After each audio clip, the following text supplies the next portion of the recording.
Hey everyone, welcome back to The Range of Reality. I'm Jody Salerno. In our latest episode, Child Trafficking, we talked about how predators operate, how they watch, choose, groom, and control their victims. That episode focused on the process, the playbook predators use to turn innocence into opportunity. But there's another piece to this story, and it's just as important, maybe even more, because before a predator can even make contact, they have to find a weakness to exploit, a crack in the foundation, and those cracks are what we're talking about today. This episode is about why children are vulnerable in the first place, what makes them easy to target, and why some kids are at a higher risk than others, and how those vulnerabilities show up in everyday life. We're going to walk through poverty, abuse, family instability, lack of supervision, isolation, technology, and even how sometimes the very people meant to protect them are part of the problem. And here's why this matters. If we can understand what makes children vulnerable, we can start to close those cracks. We can make it harder for predators to find an open door. So if you listen to child trafficking, this episode is the continuation, the why behind the how. So let's get into it. Because predators don't operate in a vacuum. They thrive in certain conditions. And the hard truth is those conditions exist all around us. Poverty, abuse, isolation, lack of supervision, and now technology, that gives predators 24/7 access to kids. Child trafficking is one of the darkest crimes in our world today. It robs children of their freedom, their safety, and often their very sense of self. And here's the truth. It's not just happening somewhere else. It's happening everywhere, in our towns, our neighborhoods, and even online spaces where children should feel safe.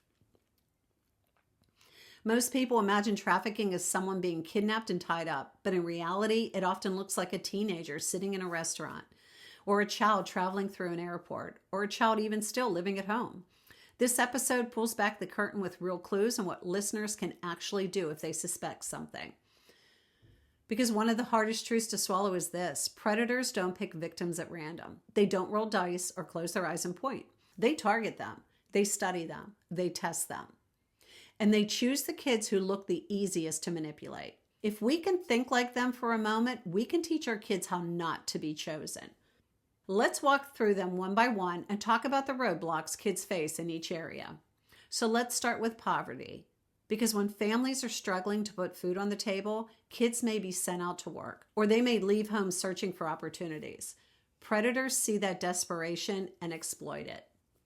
Example would be a 14-year-old girl is promised a modeling job that could help her family pay rent.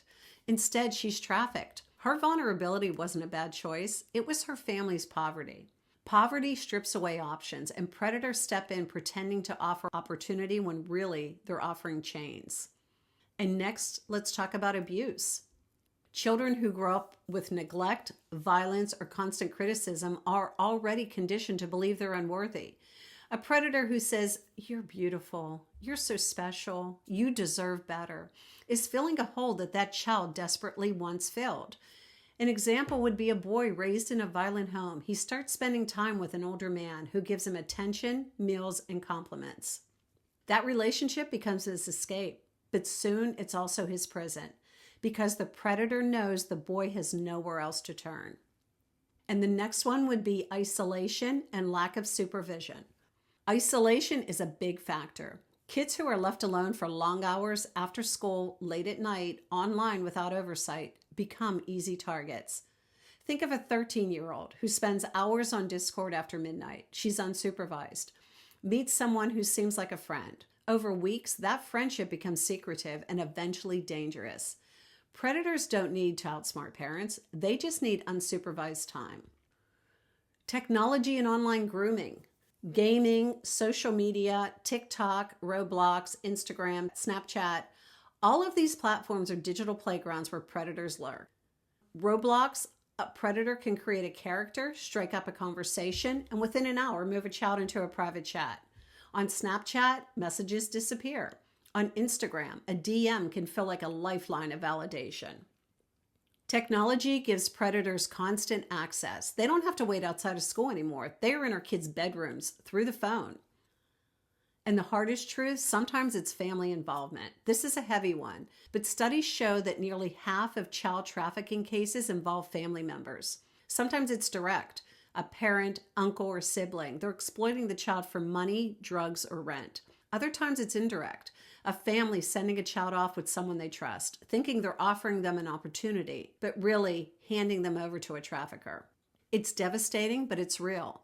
And it means we can't just look at strangers. Sometimes the danger is closer than what we want to believe. Predators don't need chains or cages. They use fear, shame, gifts, and love as the chains. And for a child, those chains can feel impossible to break. As parents, this can feel like the world is stacked against you.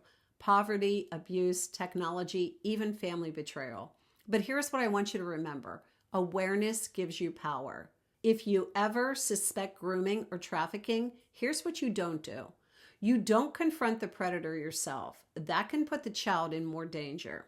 Here's what you do. You call the National Human Trafficking Hotline at 1-888-373-7888, or you text the letters HELP, HELP, to the number 233733. Give details, time, place, what you saw, and descriptions. And trust your gut. One phone call has saved countless children. You don't have to be certain. You just have to be willing to act. So here's the bottom line.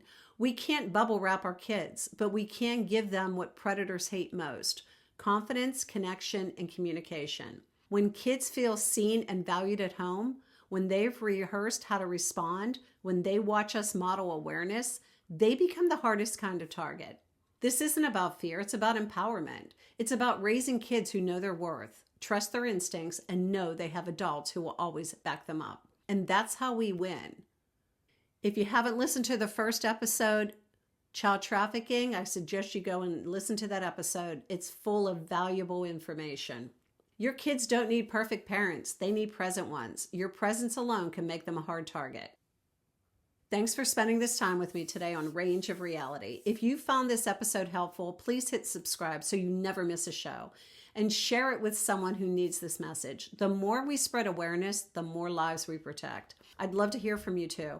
If you've ever come across a situation like this, or if you have a story about how you handled it, DM me. Your experience could be the encouragement someone else needs. And don't forget, I've put together a free safety checklist that you can grab right now at rangeofreality.com. It's a simple tool you can use today to protect yourself and your loved ones. And finally, for my favorite products that help keep us safe, visit my Amazon store at amazon.com/shop/ready-train-fire. I've curated the gear I trust and recommend. Until next time, stay aware, stay empowered, and keep living a life worth protecting. Stay tuned for a word from my sponsor. If you ever have to defend yourself, the fight doesn't end when the threat is gone.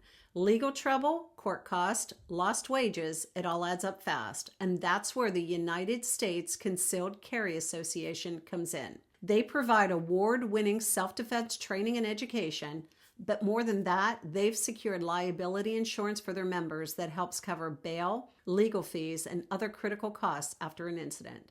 So if you carry or care about protecting what matters, visit usconcealedcarry.com and see why peace of mind is part of being prepared. It's my sponsors that allow me to do this podcast, so please support them. Until next time, stay safe, stay aware, and always be training.